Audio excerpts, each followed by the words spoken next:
Talagang official ninang na ng ating The King o PPAPC AIA at insured na at kampanting-kampante na ang ating SB19.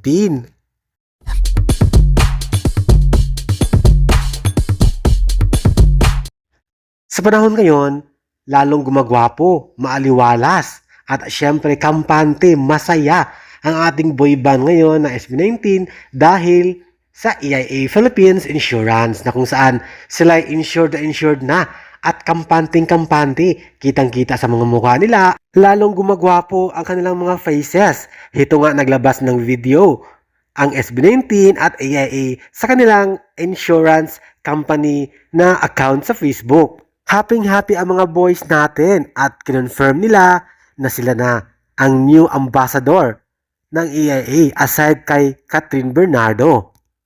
Hello everyone, we are SB19 And we've got some exotic news. We are officially the newest brand ambassadors of AIA Philippines. Let's go! And together with AIA, we're excited to inspire Filipinos to rethink healthy And make healthier, braver choices every day.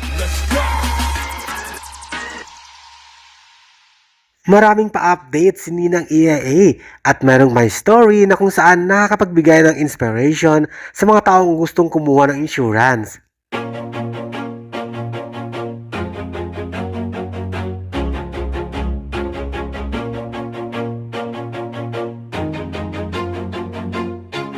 Always do it on my own, so I gotta get through it. And the only thing I know is to love what I'm doing. Never give up, never slow, till I finally prove it. Never listen to the no's, I just wanna keep moving. Thank you for watching, guys. See you in the next video and update. Please like and subscribe to my channel. Keep watching. God bless everyone, and always remember, be yourself and be a good one.